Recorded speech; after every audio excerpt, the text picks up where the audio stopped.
అమరజీవి పొట్టి శ్రీరాములు 125వ జయంతి సందర్భంగా బీజేపీ నాయకులు నల్లమిల్లి సుబ్బారావు ఆధ్వర్యంలో స్థానిక డిలక్స్ సెంటర్లో ఉన్న ఆయన విగ్రహానికి పలువురు బీజేపీ నాయకులు, నగర ప్రముఖులు పూలమాలలు వేసి ఘనంగా నివాళులర్పించారు.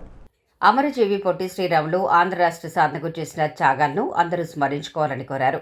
బీజేపీ నాయకులు నల్లమిల్లి సుబ్బారావు ఆధ్వర్యంలో జరిగిన ఈ కార్యక్రమంలో మాజీ corporator Innamuri Rambabu, BJP Rajanagaram incharge Neerukonda Veeranna Chowdary, ప్రముఖ సినీ నటుడు జిత్ మోహన్ మిత్రాలకు చిరు సత్కారం చేశారు. వారు ఆర్యవైశ్యులకు ఎటువంటి సమస్య వచ్చినా వెంటనే స్పందిస్తున్నారని నల్లమిల్లి కృతజ్ఞతలు తెలిపారు.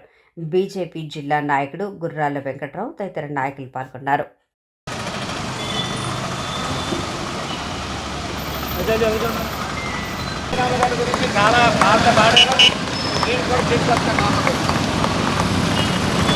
తెలుగు భాష ప్రాతిథ్యాన్ని తీసుకొచ్చిన మహనీయుడు పొట్టి శ్రీరాములు గారు.